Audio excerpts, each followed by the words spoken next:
by Zombie Takeout's hammer. What a savings.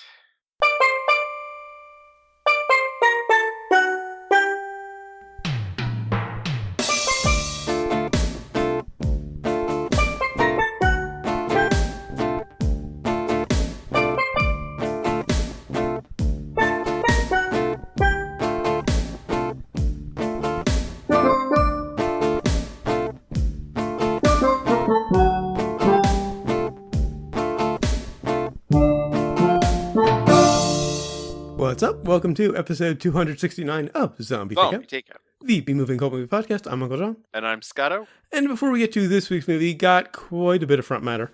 Just want to start off by going back to something from last week. When you were talking about the difference in the outpouring that Lemmy versus Bowie received. Sure. And you said that, Lemmy stayed the same, whereas Bowie spanned genres. Well, yeah. The thing is, Bowie spanned genres, Lemmy fucking invented them.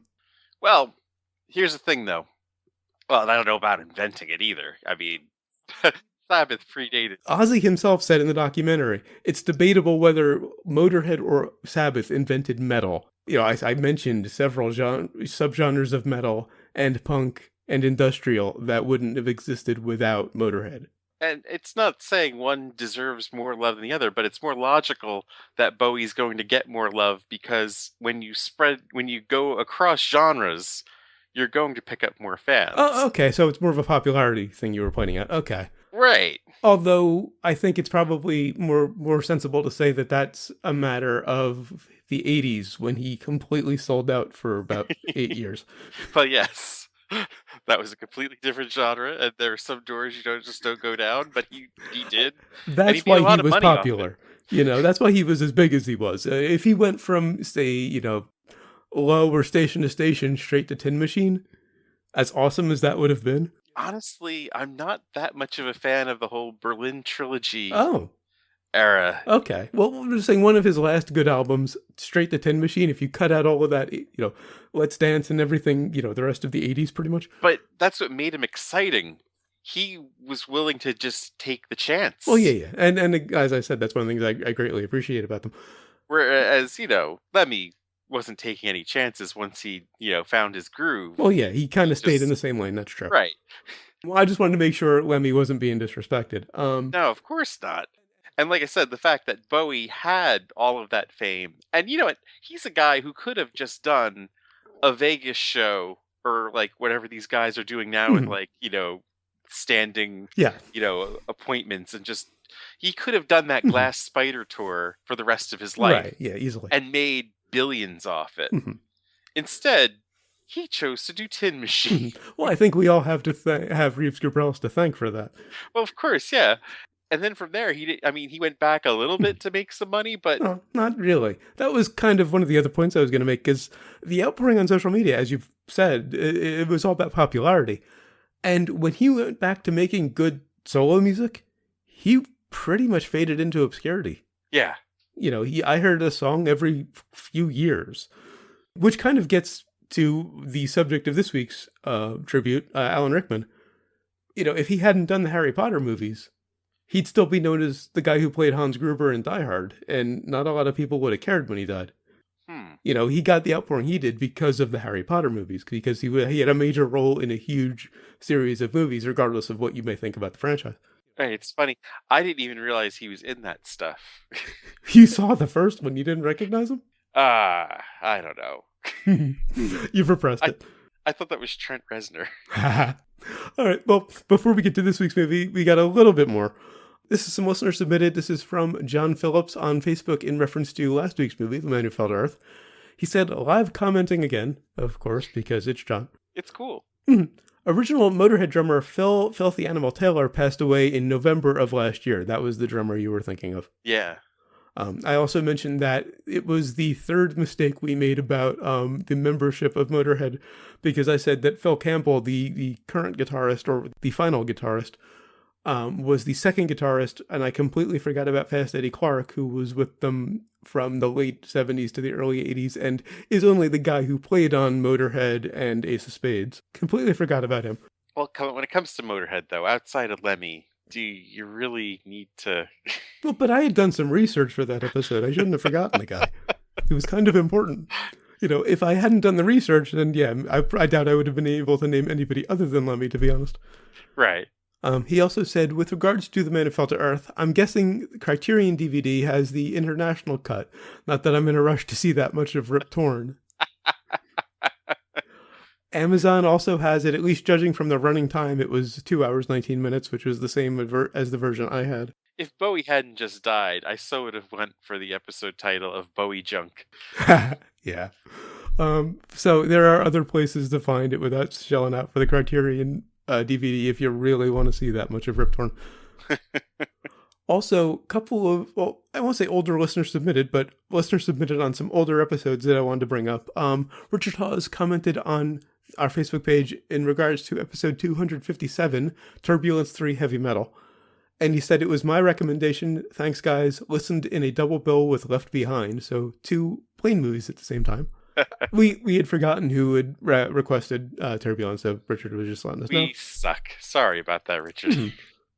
And he also commented on episode 266, Saving Christmas, saying, oh wow, I wanted to see it before, I want to see it even more now. I kind of think that wasn't the idea. We were trying to warn people away from it, but hey, you're going in with, full knowledge. Enjoy. And he also said, you guys need to do a Jehovah's Witness movie, sending some titles via your suggest page. He could just have somebody come to our door with it. This could be interesting. He sent us Jehovah's Witness movies. I found a Kwanzaa movie at one point. I'm seeing some interesting trilogy possibilities. I mean, I could probably get one. I mean, there's people in my neighborhood that hang out. I just got to sending it to our door. Thank you. Okay. There are people, though, that hang out in my neighborhood that, have a bunch of Jehovah's Witnesses, literature. And they probably have movies, too. I don't know what I'd play it on, though. Yeah. Good point. Yeah. Actually, just got a DVD player for my computer because it doesn't have one. And I have a couple I wanted to watch. Weird you have to buy a external DVD player. It's like things have gone back. This is what you had to do before they were standard. I just had a job where I had to back up stuff off of CD-ROMs, and we had to really find a CD-ROM player. Yeah, times have changed. Okay. And on to some news. This is really important news. It's also old news. This is from Deadline from November 3rd, but I just happened to find it because I was doing a search on the movie this past weekend. Anne Hathaway, Keanu Reeves, Daniel Radcliffe, and more board Shane Carruth's The Modern Ocean. Now, I mean, Radcliffe is cool, I think. And I'm okay with Anne Hathaway. She always surprises me. I never expected her to be as good as she is. That's true. She does have a range, and yeah, she can surprise you. Mm-hmm. However... Well, let me get to the full list first. The elephant in the room. Anne Hathaway, Keanu Reeves, Daniel Radcliffe, Chloe Grace Moretz, Tom Holland, Asa Butterfield, Abraham Atta, and Jeff Goldblum have joined the cast of Shane Carruth's next film, The Modern Ocean. Goldblum, damn. Blackbird's Lawrence Ingley, The Day After Tomorrow, Carruth's ERBP film, Primer, of course, and Upstream Color, and Tadmore's Isla Ribbon, who produced American Ultra. These are all the producers. So we've got the same producer as The Day After Tomorrow.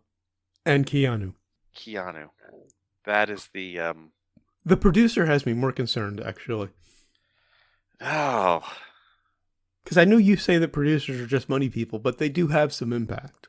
They do. They have their demands, They can, want a giant mechanical spider. Exactly. But, yeah, nothing is more concerning, though, than Mr. Keanu Reeves, who can bring any movie to a crashing halt. I still have faith in Shane that he'll find a role for him that fits what Keanu does. Suck? Maybe he'll just play bass. He's actually pretty good at that. But, I mean, come on. Remember, which Shakespeare movie was it? Much Ado About Nothing. Much Ado, I know. I saw it recently. Painful. Wow. That's just amazing. He's my biggest criticism of The Matrix. The first one, anyway. But we also have a plot summary. In Modern Ocean, the competition for valuable shipping routes, the search for the hidden cache of priceless material, and the powerful need for vengeance will converge in a spectacular battle on the rolling decks of behemoth cargo ships. What? This epic tale, fraught with danger and intrigue, takes us from the ancient trading houses of Algeria to the darkest depths of the ocean floor. Oh man, I just don't know about Shane working with Keanu. The plot actually sounds interesting in Shane's hands. Of course it does, but you got to be worried about Keanu working with Shane. And the producer Shane from like, The Day After Tomorrow, because have you seen The Day After Tomorrow? No, I imagine we're going to do it for this, though, aren't we? It deserves it. Yes. Yeah. But, I mean, Shane has a lot in common with Lucas, where it comes to just the ideas and the storytelling and just... But I'm not too sure about him working with actors. Uh-huh. Well, we've had some decent I'd say we've had some very good performances in Upstream and even in Primer. David Lowery, was it? His co-star was really good. And of course, Amy Seimetz. Right. I think, he was working with some really good talent. Mm-hmm. But the problem is when the talent isn't that good and they're left... I'm just hoping that he's like Rob and the other guy from Primer. They had like 3 scenes. Yeah. Because they weren't actors. One was one of the producers and the other was a camera guy. I mean, if he gets a good performance out of Keanu, he goes down as a musical worker. He goes down... He's the next Bowie then, I mean, he's... All right, so on to this week's movie. Which is from 1999, Galaxy Quest. This is as I mentioned, our tribute to Alan Rickman. Of course, that brings us to the impromptu plot summary, sponsored by Grabthar's Hammer. And also brought to you by the Sons of Warvan. So, we have an old sci-fi show that's been off the air for years. They were doing the convention circuit. The commander, of course, believes he's really the commander. And bit of an asshole to be around. I wonder who he was based on. Oh, man. And in the middle of all this, though, he winds up in the middle of a, intergalactic intrigue. Because there are these aliens who haven't quite gotten the grasp of lying or acting and believed their show was really a historical record and their exploits were real. So it's kind of like, oh man, there's so many movies that have kind of done that where, the alien race thought, something, or The Last Starfighter or whatever. Right. That's one I need to revisit one of these days. It's been ages and I think I might like it now. We could probably revisit that here. Probably fits. But yes, so they believe this and they talk him into helping him out. He, of course, does not believe that it's real until it is far too late because he, instead of negotiating that he was supposed to help them with, winds up, launching all, torpedoes and then just leaves, goes back to Earth. So, of course, they bring him back. It was kind of a mic drop moment. Yeah. So, he... they have to bring him back, of course, and this time he brings the entire crew with him. Well, they demand to go, because they think it's a job. Well, at first they thought he was just drunk, and they were refusing. And then they realized, wait a minute, if he's offering us work, we were just opening up like an electronics store. Let's go. And so they discover... they've built a replica of their starship from the series, and only it's a working starship, of course. And they of course have to do battle with their nemesis, and they even bring a red shirt with them, of course, which is fantastic. Yeah. And I guess you could just say hilarity ensues. They go, they go do the minefield. They do all of the cliches of sci-fi gleefully. Yeah, winking at you that of course everyone has done this. And then hilarity in a giant Deus Ex Machina. Yes. And they start the movie with a clip from the TV show, which was apparently from like 18 years prior. Yeah. And they did a great job of de-aging the cast. They don't look like older actors, playing younger. Sigourney Weaver does not look like... she's 50 apparently when they did this. Yeah. Does not look 50. No. Not like in a plastic surgery sort of way either. She looks, like a good 20 years younger. Mm. She's somehow gotten better looking as she's gotten older, I think. You could be right. And I also, when what was the name of the aliens? Where were they from? Oh man. You don't remember? They were squid people. When they approach Taggart, Tim Allen's character, he pokes their leader, Mathazar, in the stomach and basically just says, talk to my agent. And Enrico Colantoni, who played Mathazar, let out this great squeal when he did it. It was like straight out of a Pillsbury Doughboy ad. And they're like, I think 2 seasons into Just Shoot Me at this point. Uh-huh. But he stole this goddamn movie. This is his crowning achievement, I think, because I don't know what else he's done other than Just Shoot Me and this. The show Flashpoint. Never saw it. It was a big Canadian show. Uh-huh. I also loved the green hue on the villain ship. Yes. Where they cut to these reptilian villains, and there's this green hue that is... I think, and I probably only think about this because we've just reviewed a few Star Trek movies, but it is straight off of a Klingon ship. Of course. I don't know that I would have picked up on that if we hadn't been doing Star Trek movies last year. Yeah, they were very faithful to a lot of the Star Trek cliches. Mm-hmm. Now, Harold Ramis was originally hired to direct in November of 98, but he departed in February of 99 because of casting difficulties. He wanted Alec Baldwin to play the lead role. Baldwin turned it down. Steve Martin and Kevin Kline were considered, though Kline turned it down for family reasons. Ramis did not agree with the casting of Tim Allen. I could picture Steve... was it Kevin Kline? Yeah, or Kevin Robert Kline Kline wouldn't have worked. No, it was Kevin. That wouldn't have worked. Okay. Yeah, I could picture Kevin Kline. I could more easily picture Robert Kline if he were younger. And honestly, I've never really liked Tim Allen. No, but except in this. I was just going to say that. This role is, of course, he was born for it. Yeah. And after seeing the film, Ramis said that he was ultimately impressed with Allen's performance. I mean, the only other casting I would have rather have seen in this would have been the actual cast from Star Trek. Yeah. Apparently, a number of them are fans of the movie. What's up? Apparently, a number of them are fans of the movie. Of course they are, because I've read like some of the biographies and stuff, and they've all felt this way about Shatner. Yeah, and they also have said, I read some quotes. They said it very closely resembles their experience at conventions. Right. They were very faithful to it. And it kind of reminds me, I can't say reminds me because Galaxy Quest was first, but it's very similar to an online series that Alan Tudyk and Nathan Fillion just did called Con Man, where it's about a washed-up sci-fi actor who goes to conventions. And a lot of this reminded me of that, particularly the questions. I loved Brandon asking him about the engine.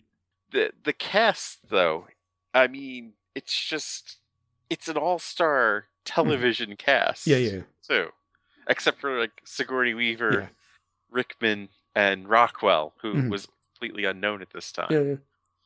But I mean, Tim Allen and Enrico and Tony Shalhoub, who's like between Wings and Monk at this point. Uh-huh. It's the fact that they're these TV actors doing this, and Daryl Chill Mitchell too. Mm-hmm. Yeah, he was on John Larroquette, and he did something John else. Larroquette, yeah. John Larroquette. Oh, that was an interesting combination. It was. He was on the John Larroquette show, and he did something else, I know, because he was injured after this. Yeah. He ended up in a wheelchair. And I know he's done some things since then that I've seen him in. He's been quite active.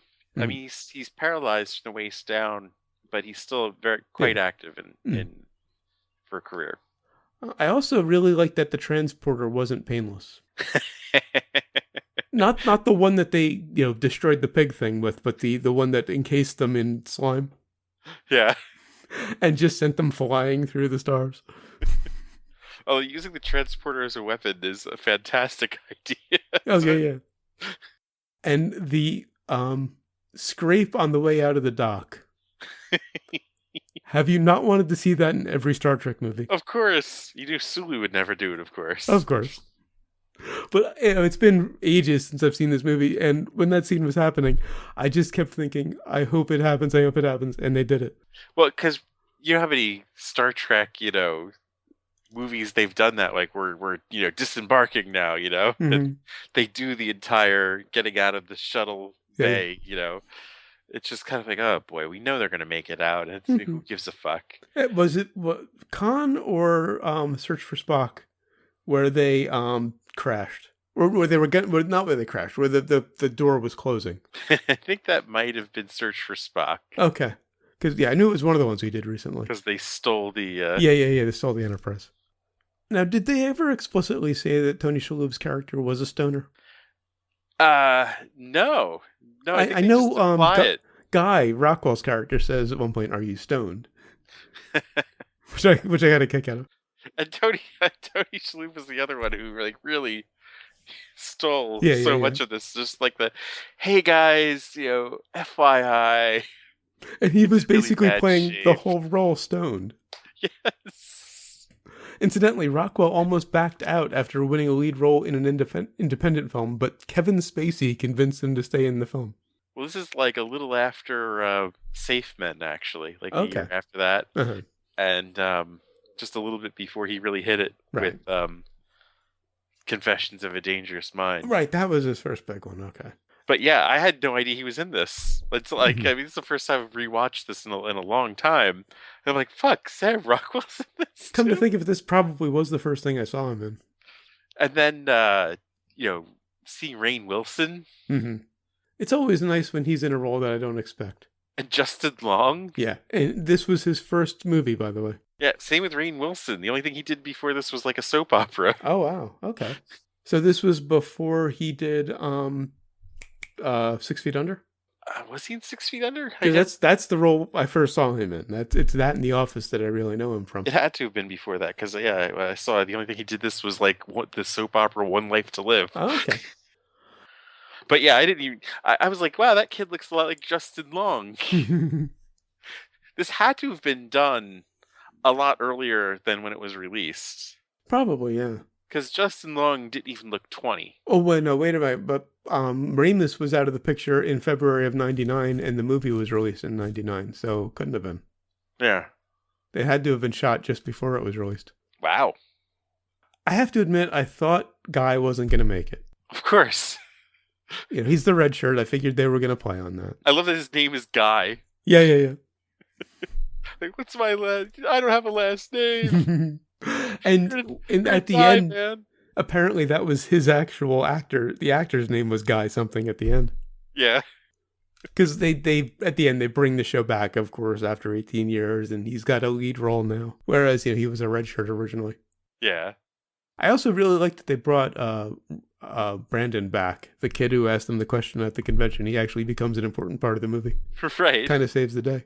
Yeah, they do the whole, like, they're the experts because they know all this shit. We could care less. Yeah. Well, that's what I was kind of hoping. Taggart, Alan's character, would say to him at the convention, like, talk to the writers. They came up with this shit. That's what always bugs me when I see people asking actors, about those sort of details. Hold the writers down for that. Hold the writers' feet to the flame for those kind of mistakes. Don't bug the actors about them. They didn't write this shit. Oh, Sam Rockwell based his performance on Bill Paxton in Aliens. Yes, of course. I think I was just about to mention that before we turned away from it. But yeah, it was totally, we're going to die, man.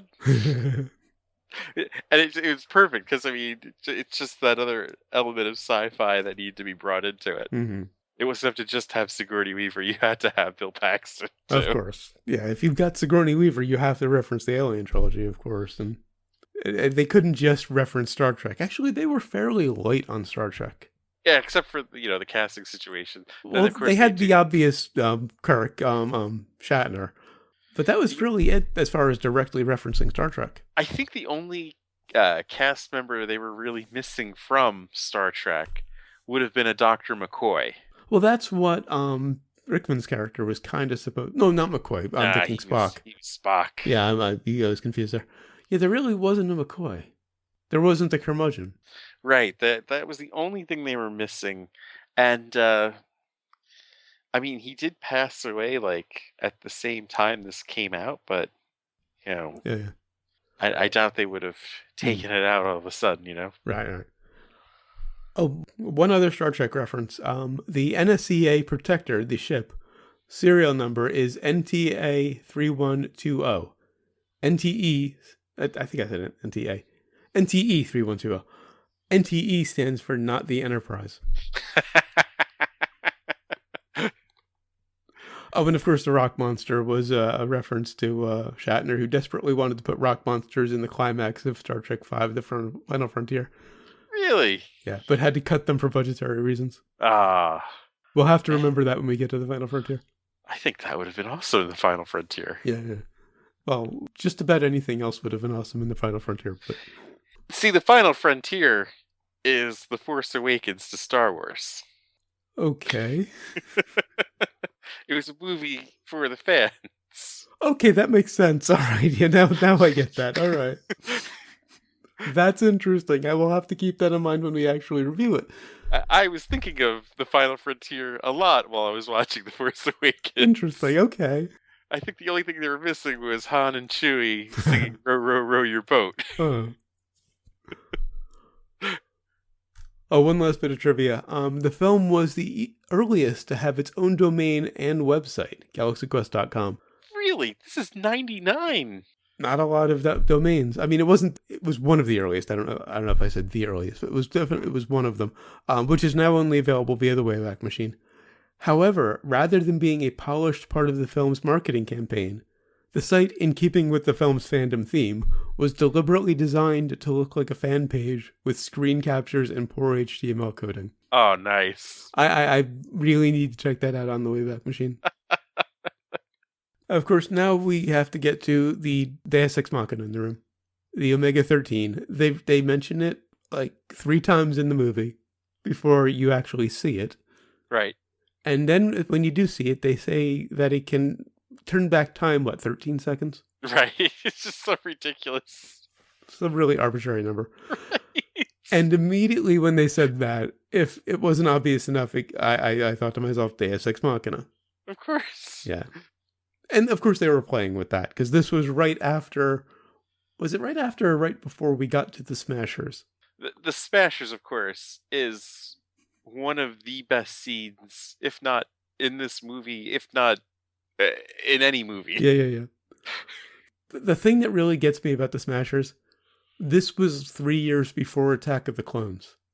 I've referenced the Smashers on several of our reviews throughout this show. Oh, okay. I wasn't familiar enough with Galaxy Quest to pick up on the reference. Anytime there's been something entirely too convoluted, where it was like, why would they put this here? Why would this exist? I mean, well, it's just like Galaxy Quest. And yes, the Smashers. And 3 years later, Attack of the Clones had an exact replica of that scene, practically. And they say George Lucas doesn't have a sense of humor. Oh, I wonder if he was parodying it. I think he was. Now, of course, there's another convenience at the end. They had a lightsaber fight on it. Yeah. They crash right into the con where they're supposed to be making an appearance. And not only at the con, but right into their panel. Right. The ship crashes into the building. Right in that room. With one of the kids in the hall introducing them, Kevin McDonald was emceeing at the con at the end. Right. And if this was anything other than an obvious parody, I would be docking them points for that scene. But it works so well because it's a parody. Right. They were able to actually fly the ship and outwit the bad guy, and I mean, they were able to just do all of these crazy things. Yeah. And of course, the bad guy impersonates one of their crew members, Tony Shalhoub's character, and of course kills everybody or almost kills everybody, and they have to use the Deus Ex Machina to turn time back 13 seconds so they can stop him before But I like crashing. that it wasn't used to, to tip the entire. I mean, really, they had beaten the bad guy before that. Yeah, That was yeah, just yeah. the last, oh my god, he's still alive kind of thing. Mm-hmm.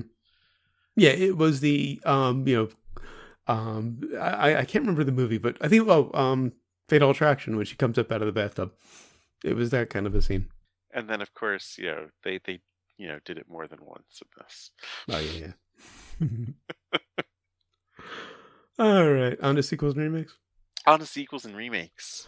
Talks of a sequel have been going on since the film's release in '99, but only began gaining traction in 2014 when Alan mentioned that there was a script.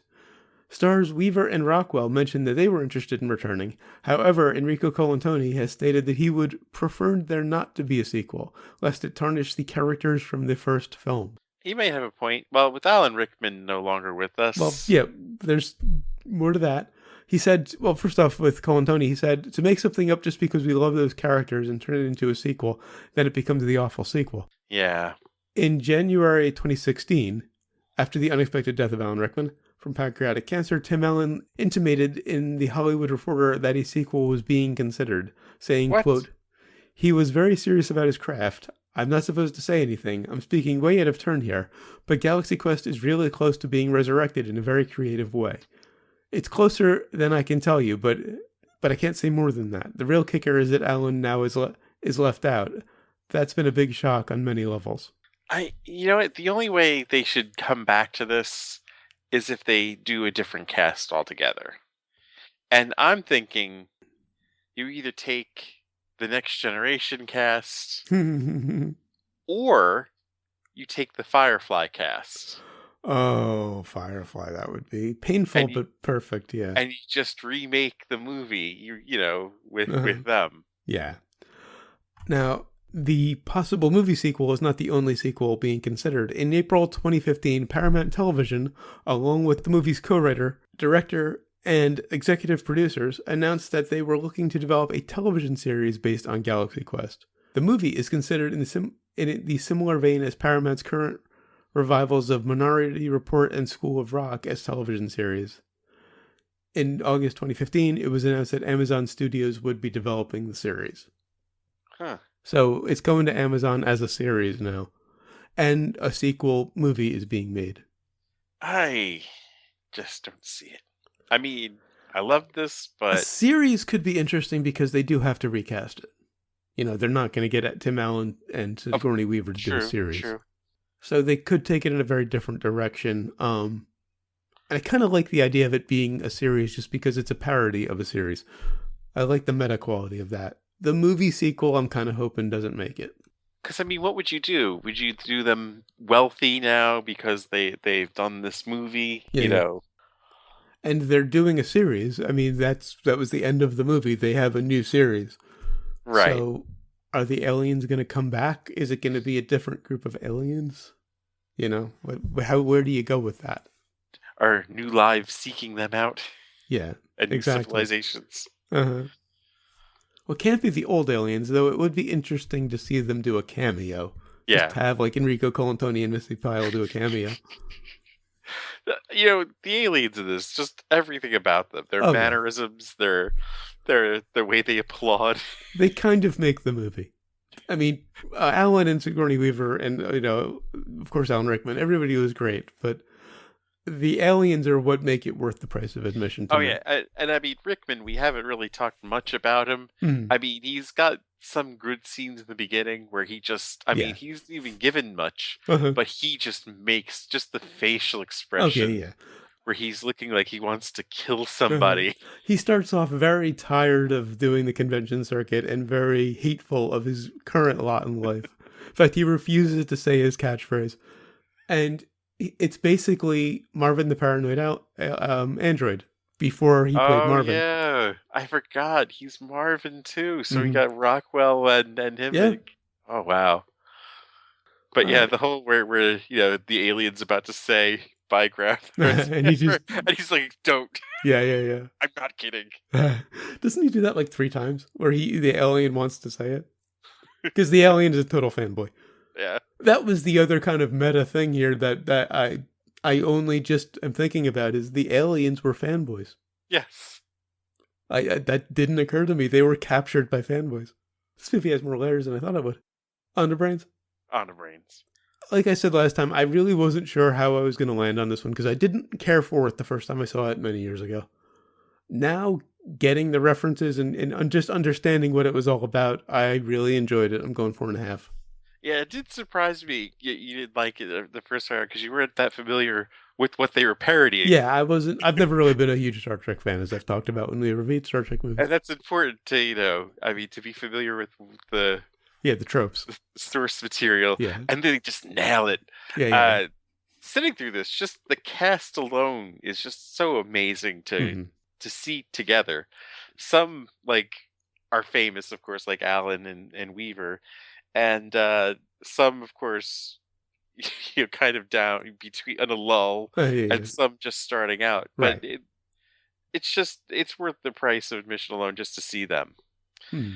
On top of that, though, you have them nailing pretty much the gist of the relationship of the Star Trek cast. Yeah, exactly. And how, Dohan and Takei and all them really just wanted to kill Shatner sometimes. And actually, Shatner has said, and I'm sure he was joking, that he doesn't know who Taggart was based on.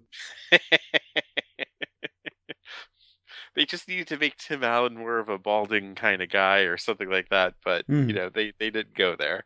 They were nice to Shatner in that way.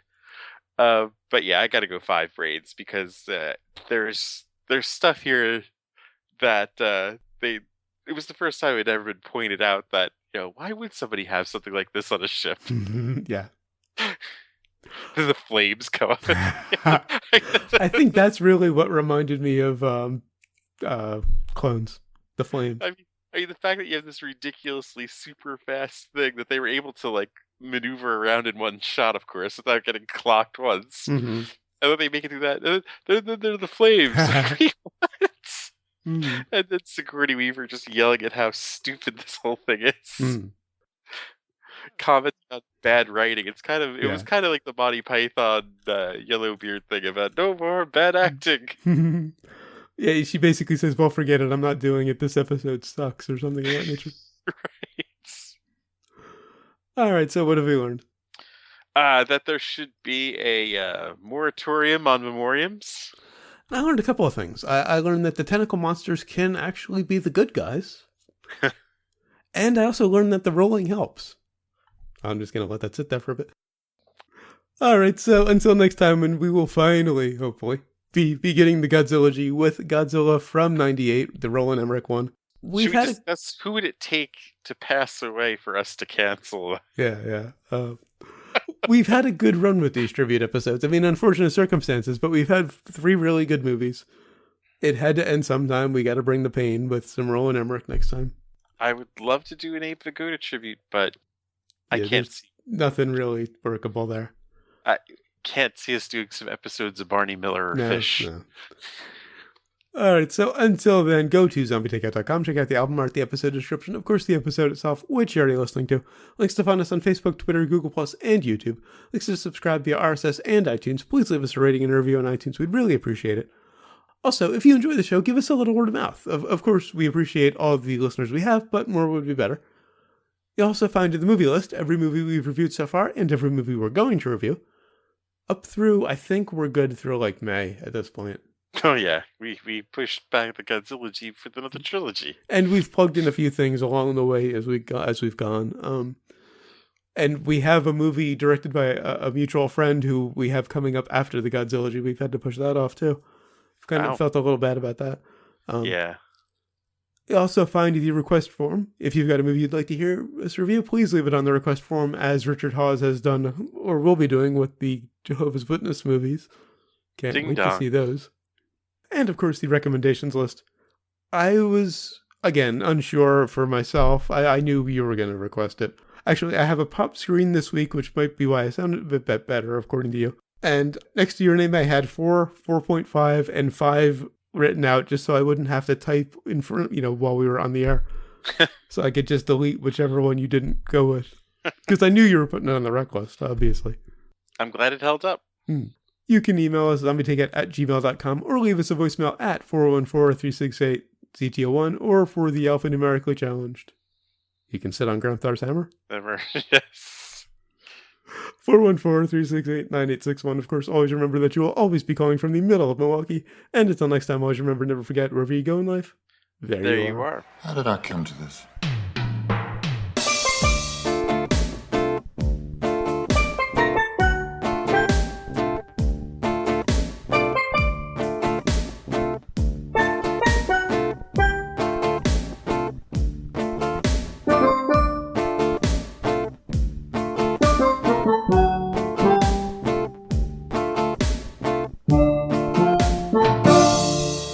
Good, because then that leaves the Omega-13 for a title. Okay, yeah, I have one with that. I have getting back to that. We'll get to that. I have Better Living Through Television. This one I'm fond of. Tentacle sci-fi, as opposed to tentacle hentai. Right. It was a rock monster play on rock monster. Oh. Yeah, better. 3,720 to boom. 3,000 odds of, as opposed to 3,720 to 1 Star Wars.